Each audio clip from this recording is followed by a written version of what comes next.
नमस्कार दोस्तों, स्वागत है आपका आपके अपने इस यूट्यूब चैनल अभिनंदन एकेडमी काला पीपल में, जिसमें कि हम एसएससी, जीडी, सीआईएसएफ, बीएसएफ सभी एग्ज़ामों को टारगेट करते हुए रीजनिंग और मैथ्स और बाकी सब्जेक्ट की भी पूरी क्लासेस इस चैनल पर ले रहे हैं। तो आज की क्लास में हम रीजनिंग की 4 क्लास हो चुकी है, तो आज की जो क्लास रहने वाली है ये 5वीं क्लास रहेगी, और जिसमें हम समझने वाले हैं डायरेक्शन एंड डिस्टेंस, दिशा और दूरी के बारे में। मतलब जितनी भी एग्जाम में ये चैप्टर, इस चैप्टर से जो क्वेश्चन आता है उसके पूरा बेसिक कॉन्सेप्ट हम कंप्लीट करने वाले हैं, और ये कॉन्सेप्ट पढ़ने के बाद आप किसी भी बुक के जो क्वेश्चन करोगे हर एक क्वेश्चन आप बना पाओगे, चाहे वो कोई सी भी एग्जाम हो और कोई सी भी बुक हो। किसी भी एग्जाम के लिए आप तैयारी कर रहे हो, सभी के लिए जिसमें भी डायरेक्शन से क्वेश्चन आते हैं हर एक क्वेश्चन को आप बहुत आसानी से कर पाओगे, क्योंकि मैं इसमें कोशिश करूंगा कि हर एक कॉन्सेप्ट एक ही सिंगल क्लास में कंप्लीट हो जाए इसके दिशा और दूरी के, और आपको बार बार वीडियो को ना देखना पड़े और कहीं भटकने की जरूरत ना रहे। तो इसलिए देखें, कंप्लीट वीडियो को अंत तक जरूर देखना है। चैप्टर का नाम है डायरेक्शन, दिशा और दूरी। दिशा और दूरी,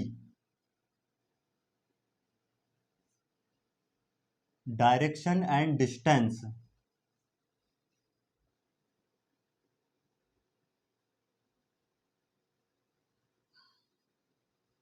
सबसे पहले हम समझते हैं इसका कॉन्सेप्ट। कॉन्सेप्ट क्या रहेगा? 4 दिशाओं के बारे में,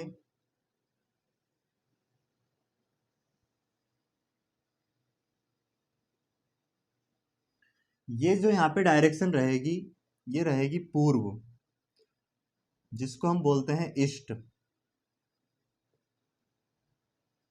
ये हो जाएगी पश्चिम,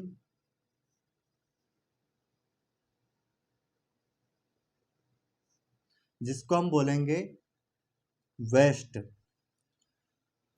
ये हो जाएगी डायरेक्शन उत्तर, नॉर्थ, और ये डायरेक्शन हो जाएगी दक्षिण,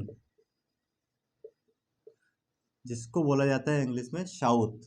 और 4 डायरेक्शन और होती है, ये उत्तर और पूर्व के बीच में है, तो इसे हम बोलेंगे उत्तर पूर्व। इंग्लिश में इसको बोल सकते हैं नॉर्थ ईस्ट। वैसे ये हो जाएगी इसके जस्ट विपरीत, इन दोनों के बीच में है, तो इसको हम क्या बोलेंगे? दक्षिण पूर्व, दक्षिण पश्चिम। और ये हो जाएगी क्या? South west. वैसे ही अगर इनकी बात करें हम, तो ये जो डायरेक्शन हो जाएगी दक्षिण और पूर्व के बीच में, तो इसको बोल देंगे दक्षिण पूर्व। और ये हो जाएगी कौन सी? South east. वैसे ही ये वाली जो डायरेक्शन हो जाएगी कौन सी होगी? उत्तर पश्चिम, नॉर्थ वेस्ट। अब यहाँ पे अगर हम एंगल देखें, तो ये जो 4 डायरेक्शन पहले थी इनके बीच में अगर ये वाला एंगल देखें तो 90 डिग्री के थे। वैसे ये भी 90 डिग्री का था कंप्लीट, ये 90 का था, ये 90 डिग्री के थे। और ये जो डायरेक्शन गई है इसने इसको कितने कितने में बांट दिया है? 45 डिग्री में। तो ये जो कोण हो जाएंगे कितने कितने डिग्री के हो जाएंगे? 45 डिग्री के।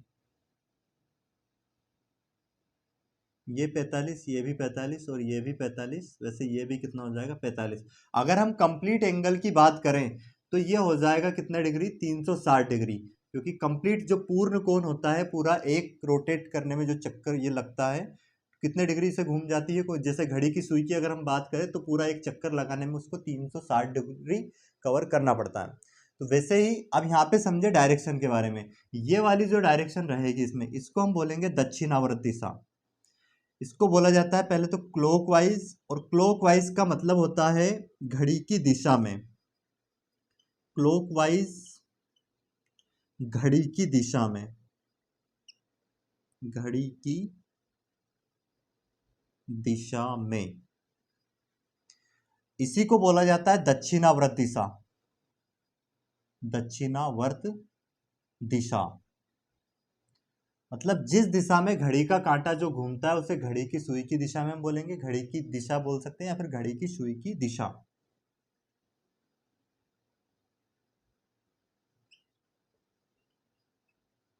या फिर क्लॉकवाइज। जिस दिशा में घड़ी का कांटा घूमे उसे हम क्या बोलते हैं? दक्षिणावर्त दिशा। वैसे ही इसके अगर हम विपरीत कर दें, तो विपरीत की अगर हम बात करें तो क्या हो जाएगा? वो इस तरह से जो डायरेक्शन होगी ये होगी एंटी क्लॉकवाइज, जिसको हम क्या बोलेंगे? Anti clockwise. शॉर्टकट में ACW, एंटी क्लॉक वाइज। वैसे ही क्या बोलेंगे इसको हम हिंदी में, घड़ी के सुई की विपरीत दिशा में।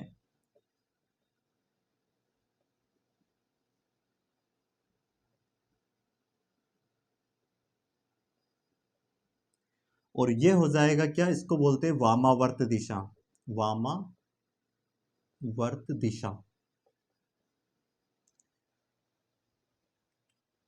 इसके बाद हम समझते हैं, इसमें हमें जरूरत लगने वाली है पाइथागोरस थ्योरम की।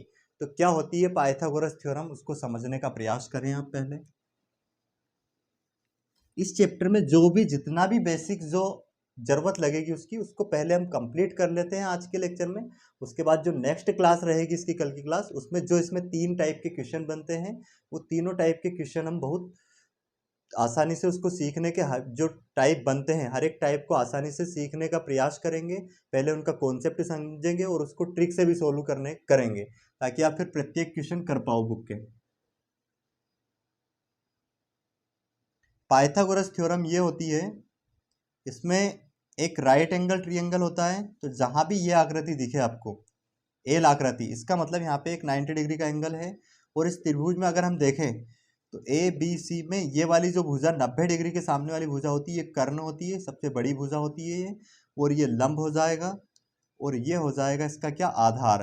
तो आपको क्या याद रखना है इसमें, जो बड़ी भुजा है कर्ण, इसका वर्ग जो होता है AC का वर्ग, इन अन्य दो भुजाओं के वर्गों के योग के बराबर होता है। तो क्या हो जाएगा यहाँ पे, AB का वर्ग प्लस BC का वर्ग। जैसे हमें इस भुजा का मान दे दिया जाए कितना, 3, और इसका दे दिया जाए 4, और ये हमें ज्ञात करना है। तो इस फार्मूले में अगर हम इसमें मान रखें तो 3 का वर्ग तो क्या हो जाएगा 9, और 4 का वर्ग कितना हो जाएगा 16, दोनों को जोड़ेंगे 25। इधर क्या है AC का स्क्वायर, इस पे से स्क्वायर हटाएंगे, करनी आ जाएगी, तो AC बराबर कितना आ जाएगा 5 आ जाएगा। और ये हो जाएगा हमारा आंसर। परंतु हर बार इससे भी इतना ज्यादा भी हमें सोल्व नहीं करना है, बस क्या करना है, ये जो संख्या लिखी इसका वर्ग करेंगे, इसका वर्ग करेंगे, दोनों को जोड़ेंगे, कितना हो जाएगा 3 का वर्ग 9, 4 का वर्ग 16, और दोनों को जोड़ेंगे 25, 25 का वर्गमूल यहाँ पे लिख देंगे, तो क्या हो जाएगा इसका मान 5। जैसे अगर ये हो कितना 8, और ये कितना हो 10, सॉरी 6।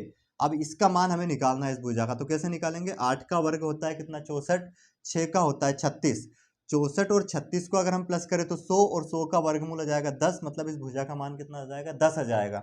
वैसे अगर हम ये ले लें, मान ले जाए 8, और ये ले ले 15, तो इसका मान क्या आएगा, तो 8 का वर्ग 64, 15 का होता है 225, दोनों को जोड़ेंगे 289, 289 का वर्गमूल क्या आ जाएगा 17।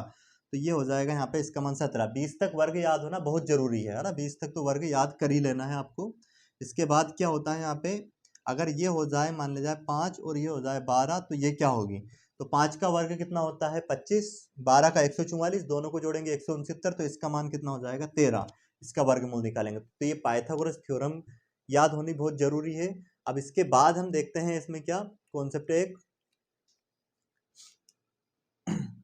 यहाँ पे देखते हैं कि सूर्य, जो परछाई वाले क्वेश्चन है उनको करने के लिए कौन से बेसिक कॉन्सेप्ट की हमें जरूरत लगेगी। जैसे हमें बोलेंगे सूर्योदय के समय, तो सूर्योदय के समय क्या याद रखना है, सूर्योदय के समय क्या होगा, सूर्य पूर्व में उदय होता है, तो इसकी जो परछाई बननी है, परछाई किधर बनेगी, पश्चिम दिशा में। सूर्योदय के समय परछाई किधर बनेगी, पश्चिम में। इसके बाद सूर्यास्त के समय की बात की जाए, शाम के समय की, तो शाम के समय सूर्य किधर होगा, ये हो जाएगा किधर, पश्चिम में। तो इस कंडीशन में क्या होगा, जो परछाई बननी है वो किधर बननी है, पूर्व में। परछाई बनेगी कहाँ, पूर्व में। तो ये 2 टाइप के क्वेश्चन यहाँ से बनने वाले हैं, सूर्योदय के समय और फिर एक सूर्यास्त के समय। हमें क्वेश्चन में देंगे कि सूर्योदय के समय 2 व्यक्ति आपस में बातें कर रहे हैं और दोनों का मुख एक दूसरे की तरफ है, राम की परछाई श्याम के बाईं ओर बन रही है, इस टाइप के जो क्वेश्चन बनते हैं उसके लिए हमें इस बेसिक की ज़रूरत लगनी है। तो याद रखना, जब सूर्योदय के समय की बात की जाएगी तो उस समय जो परछाई बननी है पश्चिम दिशा में बनेगी, और जब सूर्यास्त की बात करेंगे मतलब शाम के समय की बात करेंगे तो उस समय परछाई जो बननी है किधर बननी है, पूर्व में बन रही है। क्योंकि दो व्यक्ति ऐसे आपस में बातें अगर करेंगे तो उनकी सूर्य अगर इधर है तो परछाई उधर बनेगी, और अगर सूर्य इधर है तो परछाई इधर की तरफ बनेगी। तो उम्मीद है आपको ये बेसिक समझ में आया होगा। तो आज की क्लास में हम रीजनिंग में इतना ही, ये जो हमने बेसिक किया है ये डायरेक्शन वगैरह आपको पूरे कंप्लीट याद कर लेने हैं। इसके बाद जो नेक्स्ट क्लास रहने वाली है उसमें हम करेंगे इन पर आधारित जो बनने वाले क्वेश्चन है वो। वीडियो को कंप्लीट अंत तक देखने के लिए धन्यवाद।